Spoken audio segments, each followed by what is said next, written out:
Hello and welcome to the Villa Park podcast. It's me, Rich, and I'm back with another transfer talk show. This time, just about one player who has been reported that he has verbally agreed to join Aston Villa, and that man, yes, is Ross Barkley, making a return to Aston Villa after playing in the 2020-21 season on loan. He has now agreed, according to Fabrizio Romano, to join Aston Villa. Verbally agreed. It looks like the fee is going to be around £5 million. Just now needs to do the medical and sign the contract essentially, but everything has been verbally agreed. So it's looking like early July it will be officially announced. But we've known about this probably for the last couple of weeks now. I think Ross Barkley was talking with one or two other clubs, Manchester United, possibly even Newcastle, West Ham, a number of clubs, because he has had a very good season at Luton and has resurrected his career at Luton, it seems, and has attracted the interest of a number of Premier League clubs.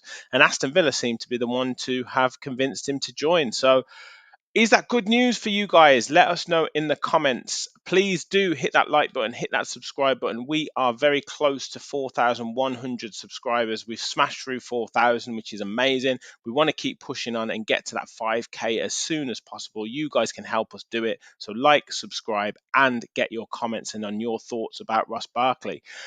I put a tweet out, quote tweeting Fabrizio Romano's tweet, asking what everyone's thoughts are, and I would say 99.9% of them are all positive, all saying at the price, on the basis of his season last season, on the options that he can bring to the team, and I guess the lack of options that we've had, particularly towards the end of the season, the experience that he will bring.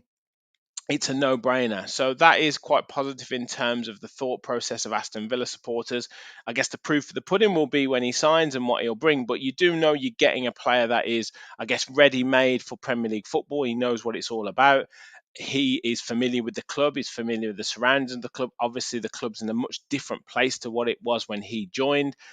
And he will bring in much needed experience. He'll bring in quality on the ball. He'll bring in playmaking abilities, possession based play.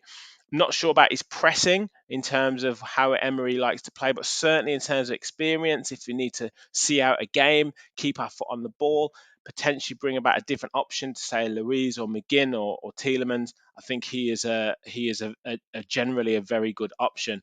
I will bring up his SofaScore stats again. I know we focused on this the other day, but just if anyone hasn't seen that video, please do watch. But in terms of his last season, you can look at his heat map there.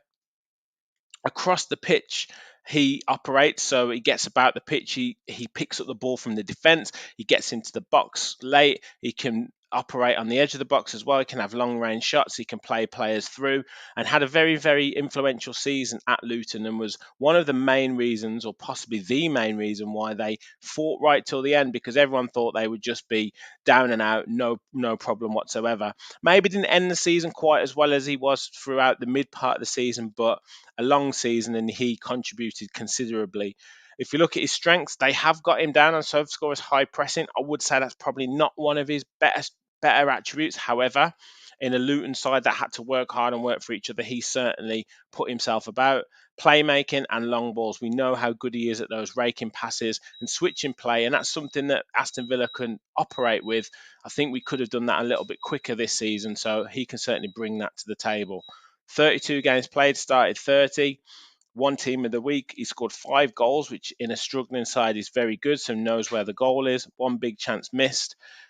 All goals from inside the box, so arrives into the box. We saw that a little bit with him when he was on loan with Aston Villa, particularly that goal against Southampton where he got the winner, and one or two other goals that he scored where he arrives in the box, really well timed runs. He scored with both feet and he scored with his head, so has some variability in the types of goals he can score. 4 assists as well, and 6 big chances created, so could have been better on that side as well if his forwards had put away the chances. So he's definitely a creative force, and obviously played well in the bigger games as well. You know, those games that were on Sky, he was the main player, I think, particularly against Chelsea and Arsenal. Very, very good performances. 85% passing accuracy, 89% in his own half, and a high 78% in the opposition half. So again, if we're looking at keeping the ball, playing probing passes, he's a very good option at doing all of those things. And 6.3 ball recoveries per game is a pretty high number, and 1.5 tackles, so he knows how to put himself about. So in terms of no frills signing and a player who can bring really good value to the team for a low price and potentially not such a high wage, then I think it's a good signing. Now, Gareth, we did our analysis on Ross Barkley. He wasn't quite sure on what he would necessarily bring to the side, other than that potential option and that experience. He's not quite sure where Unai Emery would be able to fit him in terms of the style that Emery wants to play and the way that Ross Barkley plays. So it'd be interesting to see what he's asked to do and whether we slightly change our style of play over the course of pre-season and into next season to accommodate him. So we'll wait to see on that, but check out that video with myself and Gareth where we analysed Ross Barkley, Conor Gallagher, and 1 or 2 other potential options. So yes, this is for me a really good signing. If we're going to bring in other players on top of it, I think we need 1 or 2 big players in that midfield. And now other players linked: Weston McKennie. If you look at our transfer talk video on that, potentially Wilfred Ndidi as well. I know Gareth focused on him, and 1 or 2 other midfielders in the mix as well. So check out that. But in terms of Barkley, I think, like I say, I think it's a good move. I think it's a wise move, and he was highly sought after in the Premier League. So he's going to come in and I would imagine hopefully hit the ground running and continue to push on. I think it's looking like a 2-year deal with an option of an extra one, so that take him to 33 years of age. And as I say, in terms of experience and him resurrecting his career, I think it's a good shout. So that's it. Let me know your thoughts in the comments. It looks like it's done and will be announced very, very soon. I'm off to the England match tonight.